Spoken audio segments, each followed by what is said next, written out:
Welcome to the Teacher's Lounge. Today we're with Ashley Benson, first grade teacher at Achieve Charter Academy, and we're going to be talking about student engagement. Ashley is somebody I've wanted to have on the podcast for a while. She's doing some cool things in her classroom around student engagement, and student engagement, I think, can look different to different teachers. On how you reach an optimal level of student engagement, right? There's books written on it. There's podcasts, videos, blogs, all centered around this very important topic of student engagement. But I think first things first, Ashley, when you think of this topic, when you think of student engagement, what does that look like to you? When I think about student engagement, you can't do anything with your kids. You're not going to get anywhere if you don't have relationships. So, you did a podcast on this with another teacher. Relationships, you're going to hear from all of us that they're number one.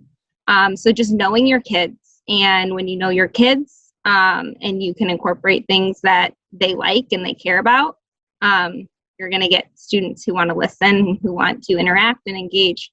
And so I think when I think about what that looks like in the classroom is students who want to participate and who are motivated and excited to be there. I do a lot of movements in my classroom. I like to make things catch. So I'll do a lot of hand movements and a lot of catchy rhymes and songs and things like that. So to see them and hear them doing those things, I think that's, what you see when you see students who are engaged. And one of the reasons that I wanted to talk to you was you had one of the greatest lines I've ever heard about student engagement. It was simply, when students come into my classroom, I have to be cooler than the distractions that are around them. That was something that really resonated with me. And one of the things I wanted to talk with you a little deeper on, when you say you have to be cooler than what's going around them, what does that mean? I was always thinking about, okay, when kids are at home, they're on their computers, they're on their video games, they're watching movies. Everything right now is super they're getting that instant gratification, when you think about video games and you think about everything they're watching and doing. So when they come to school, they're not always getting that. There's a lot of downtime. There's a lot of, listening and things like that. So I kind of put in my mind, I have to be more interesting and more exciting than those video games, or else I'm not going to get them, engaged and excited. So I just, over the years, just realized when I come in, I pretty much act. I sometimes think I'm more of an actress than I am a teacher. I'm just up there acting. I don't even know where it comes from sometimes. I get way more out of them. So I think one thing too, starting out and then where I am now, one thing I've really had to do is get out of my comfort zone. So just pushing myself and getting myself out of my comfort zone, really, it pays off in the end. How important is it getting out of your comfort zone and having a willingness to try new things in the classrooms when it comes to student engagement?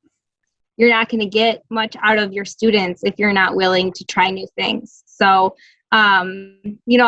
one thing that I am constantly doing and trying to do is learn more. And, I like to go to PDs. I like to read books on, anything I can do to make my teaching better. And so a lot of times when I go to PDs or when I'm listening to other teachers, and rightfully so, I hear a lot, I don't think my kids can do that, or I don't think I could get my kids to do that, whatever it is. Maybe using a certain technology or a certain group game or something that just seems like you're going to have a lot of management to get them to do that, classroom management. So I don't know when it happened, but I was just I'm willing to try anything with my kids, because I truly believe that when you try different things, you're gonna surprise yourself, and your kids are gonna surprise you. So I've noticed too, when I tell my kids, this is something new I've never done before with any class, they're really excited about it too, because they're ooh, okay, I get to be the first to do it. So I I think you have to put yourself out there. You have to try new things, and usually it pays off. That's what I found. And getting out of your comfort zone and trying new things is one thing. But how do you handle when, you're trying something new in the classroom? You're singing, you're dancing, you're trying different things to get your students engaged, but it doesn't work. How important is that to not give up on the process, not, stopping this pursuit of student engagement? How important is it to kind of plow through these misses until you finally get it dialed in with your classroom that this works for student engagement, and this, we tried it and it doesn't work? Yeah, and sometimes that's what it takes too, is trying something out and being like, this isn't working, and that's okay. Don't let that discourage you, because not everything is going to work. And I think it's a good learning opportunity for your students too, to show them that sometimes you don't have it all figured out either, so it's a good learning opportunity for them.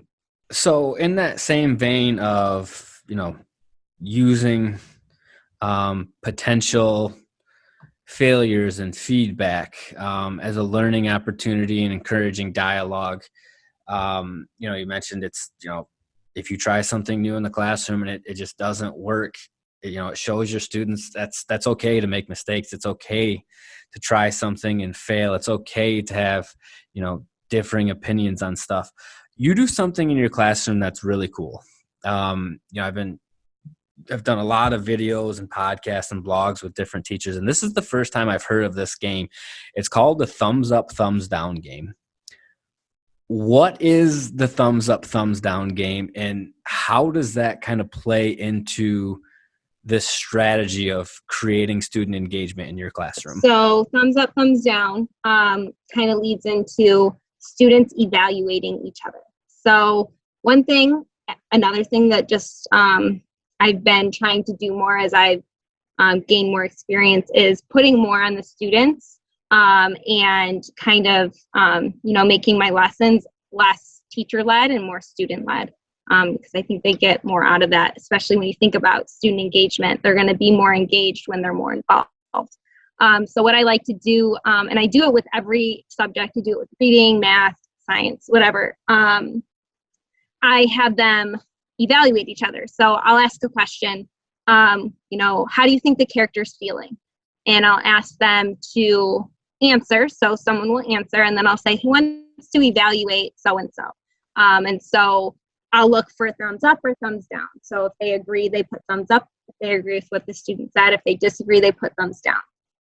And I think something important to just say off the bat is that when I start my school year off, I make it a huge deal that it is okay to disagree with someone else. And I think that's an important lesson for students to know just in life, that we're not always going to agree, and that's okay. So I like to teach them how to disagree in a respectful way. So I like to call on students who have their thumbs down, because it kind of gives them that opportunity to evaluate each other in a really thoughtful way. So they have to say, I disagree with you because, and then they have to give their answer. And then I'll call on other students too, just to kind of go back and forth, and so we can come to a final answer. And sometimes, we learn that there isn't just one answer, and that's okay too. So I've just found that this has been great for getting them involved, getting them engaged, and just giving them more responsibility within my lessons. When you just ask that first question, how is the character feeling? And you just ask one student, what they think, and then you move on, they don't get as much out of that conversation if they're not involved in it. So it kind of just opens it up to get more of them involved, more of them engaged, and just to make the conversation a little more meaningful too. And to your point, from a student engagement level, I mean, this is pretty cool that, I just think of myself as, a first grader, and first grade Scott in the back of the classroom, the teacher asks a question, and hands go up, and I'm sitting in the back thinking, please don't call on me, please don't call on me, please don't call on me. And then the teacher calls on somebody else, they get it right, and we move on. But I really like this thumbs up, thumbs down concept in the sense that you're putting the onus on the students. Not only do you want them to think about what answer is right or wrong, but if they disagree, why do they disagree? How can you respectfully offer a different opinion of why you think the answer is different? And from a student engagement standpoint, that is so powerful, and so much more impactful when you compare it to, what's 4 + 2? Hands go up, Tommy. And, he says 6, and then we kind of move on. But, first grade Scott's in the background. He thinks the answer might be 5. Why do you think it's 5? Is this something that you came up with? Is this something you saw other teachers doing? How did heads up or thumbs up, thumbs down kind of make its way into Ashley Benson's classroom? A couple years ago, NHA rolled out the new read aloud model. We're doing more of a balanced literacy model. And so within the read aloud lessons, they would ask us to have students evaluate each other. And so my mind kind of went right where yours went when you said these are first graders. Like, how does that happen?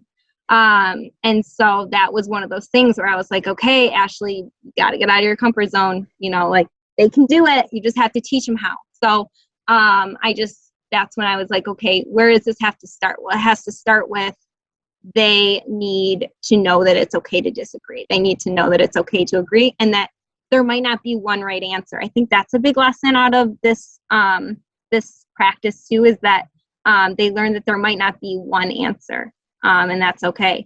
So yeah, I kind of adapted it from the read aloud lessons that they gave us. But what I did was I've taken it and I put it into like I use it in almost every lesson. And so they're so used to it now, and they are, I don't have to say much, which is pretty cool too. Is there a learning curve that comes with this? I just think about, if first grader X disagrees with first grader Y, even if it is under the umbrella of thumbs up, thumbs down, they're still in first grade. They're still students. Is this something that you kind of have to build them up and create this environment that, respectfully disagreeing and engaging, that's something that's encouraged in this classroom? Yeah, I think that's a good point. I don't start, day one with this. So my whole first month is just classroom culture and making sure that I'm building an environment where students feel safe, students feel accepted, and, that they can, say what's on their mind. So I don't start this right away, just because I think that you need that foundation first, to where they even feel comfortable enough to do that. You've mentioned a couple different times student ownership, and I'm kind of curious about, under the umbrella of student engagement, kind of empowering your students to have dialogue with each other about, differing answers or differing viewpoints, and this concept of student engagement.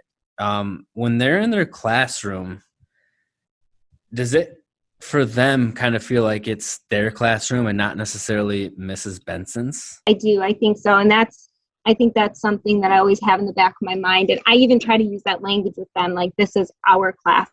I don't think I've ever said this in my class. So that it seems weird to say. So I agree with you. I remember being in school, and it didn't feel that way. And so I think that I think most of us teachers have taken what experiences we had as students and, done things that are the opposite of that if they were bad experiences, or, match those experiences if they were good. And when I think about, like, when you brought up ownership too, kids, they want to feel that they have a say and they have choice, and they have, like you said, ownership in the classroom. I've noticed, especially with students whose school is not their favorite place, right? They're just the reality that some students school is not, whether they had a bad experience the year before, whatever it is. I have found that when I give those students choice, it goes such a long way. So when I say choice, I mean, like, as simple as, do you want to use a pen or a pencil? And it's like, oh my gosh, I can use a pen. Things like that. Like, do you want to sit on the floor? Do you want to sit in your desk? I give them choices all the time. In this remote model, do you want to type your answer or write your answer? So just finding like little easy ways to give them choice and give them that ownership is like, you've just given them $1 million. They're like so excited. So when I think about student engagement, I just think about what can I do that is so easy for me and so exciting for them. And it, like I said, it goes a long way. So that is fascinating. You kind of hit on the providing them with choices in the classroom. I remember being in school and everything was so structured.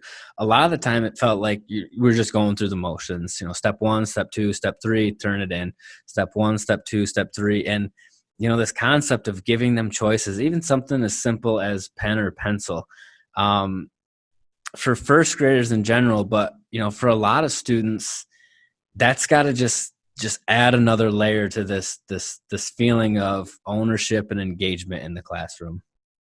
Yeah, I think it's just, when students feel that they're in an environment where they have choice, they have that ownership and that acceptance, that you're going to have a classroom environment that is a positive one. One thing I'm kind of curious about is most teachers will tell you that the majority of their classroom is just, going to kind of fall in line. That's just, how they operate. You're the teacher, you're the authoritative figure.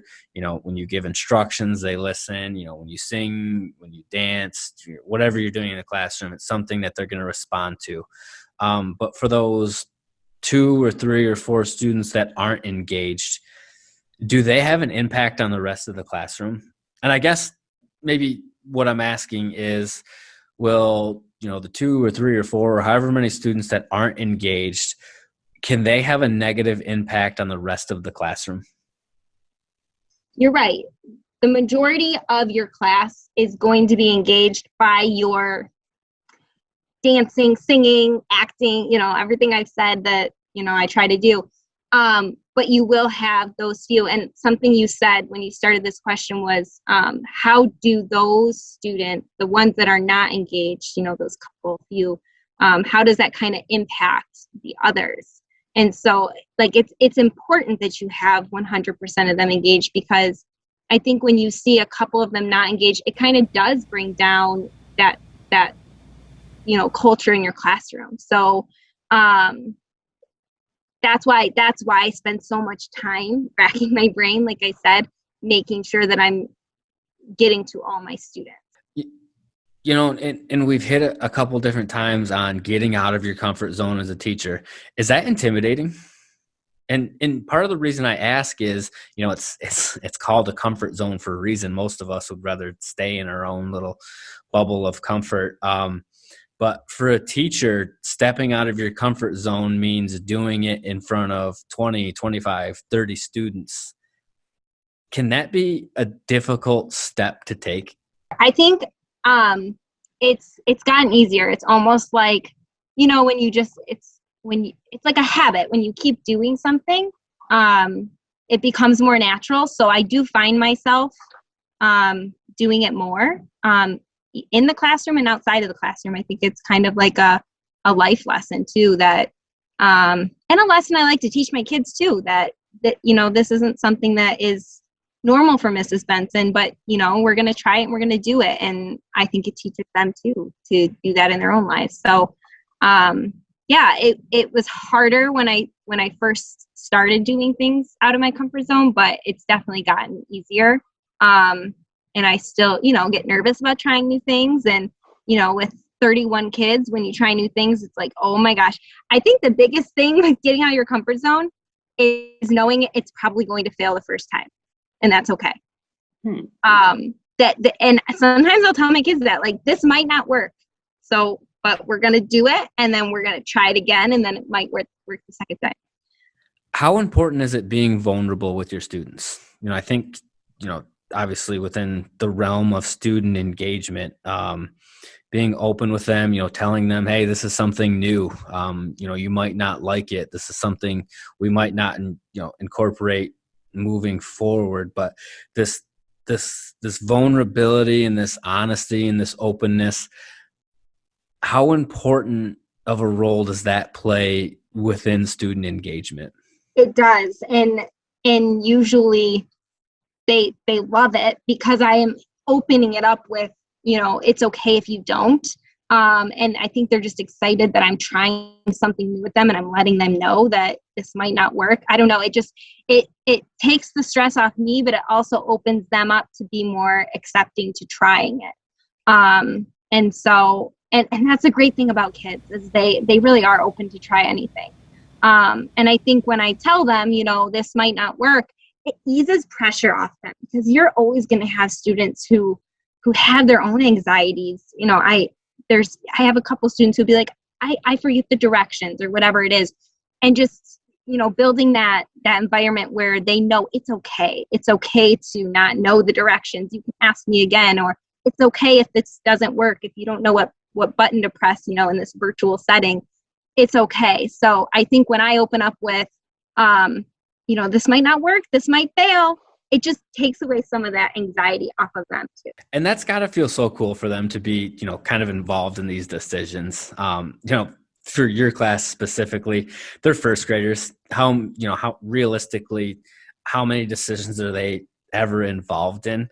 But I think if you take that out to a macro level, to second grade, third grade, middle school, high school, this concept of giving your students choice and allowing them to make some of these decisions, that's got to feel pretty cool, right? Earlier we kind of talked about, school can feel very regimented and I'm supposed to do this because that's what I do. And we do step 2 because it's after step 1 and we know that step 3 is next. That's got to feel cool though. That's got to make them, again, to this student engagement, to this classroom ownership, that's got to just play right into this strategy of making them feel more engaged. And obviously, the more engaged they are, the more they're willing to learn.